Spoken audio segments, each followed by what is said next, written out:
Ladies and gentlemen, in the swirling miasma of time that we call reality, there are legends of creatures and beasts, all of which have proven to be folly and unsubstantial rumor. But what if there was one legend that was so horrifying, so absolutely terrible, that the surrounding area it has been accustomed to has become a ghost town? The beast of Shirtlington Forest, or the Sherrie as it's come to be known, has been for the people of Shirtlington village nothing less than a nightmare. It has always been described as a large black hound, although sometimes depicted wearing a purple plumage upon its rear. But before we delve into more of this tale, allow me to tell you just a little bit more about us. Since its inception in 1919, the Skizkatonic University has dedicated its resources to educating people about creatures such as this, that may or may not lurk within our midst. My name is Dr Hubert Smank, and I am here to educate you, if only for a brief few minutes, about the beast of Shirtlington Forest.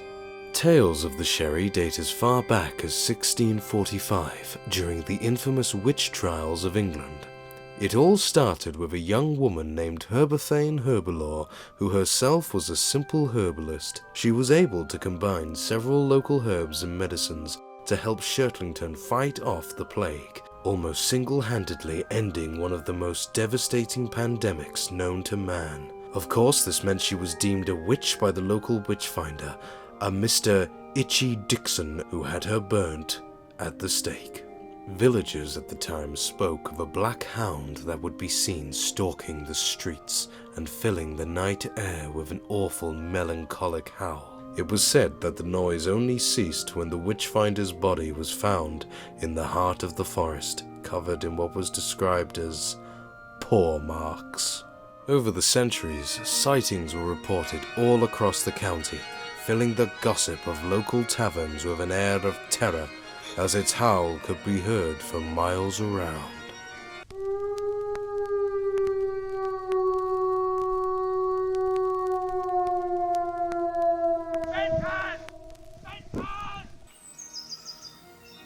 For further information on this topic, we have tenured Professor P.U. Hearty-Garden, who has agreed to give us an interview to talk about this creature.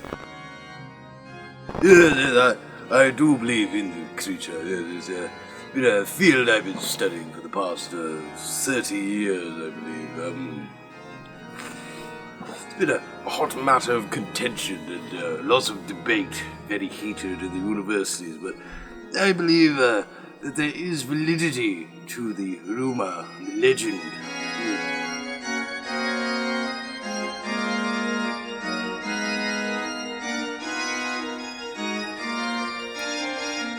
For 5 years, this bustling country village was sustained with what was known as Cotswold gold, limestone.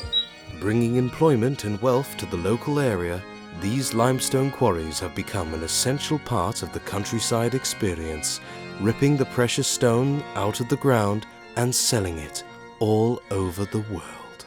But I'm afraid this quarry was doomed, quite possibly from the start. It was said that the noises created by such an operation caused the beast to wage its own personal war against the company. It all started with the death of Pierre. Pierre Francais was a French naturalist who was studying the local area at the time. After going for one of his usual long strolls near the quarry site, he mysteriously disappeared. His remains were not found until much, much later.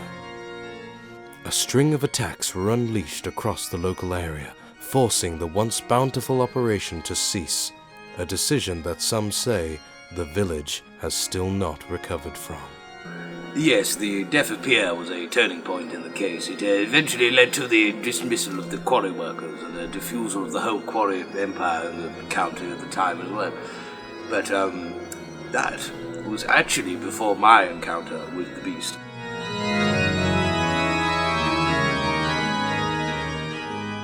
I was with my third wife at the time, shortly after the passing of my second, God rest her soul. We were going deep into the forest, and we found ourselves surrounded by fog and noises, terrible, deep, disturbing, dark noises, and we couldn't find the exit anymore until we found a tunnel that I later found out was used for escorting exotic woodlice into the county. It was a smuggling ring.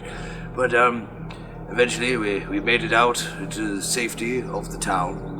And poor Mary, she was distraught, but she came round. It was a shame what happened to her in the end, though. Got a good payout. Yeah. Damn shame. Ladies and gentlemen, this is the end of this video. Here at Skizkatonic University, we have many educational videos on topics such as this one. But the Beast of Shirtlington Forest, I'm afraid, is a case that may never be solved in any meaningful way. There are many ways that are thought to conjure the beast, like voodoo, black magic, or even one of these. If only a creature such as that would come to claim to... Oh!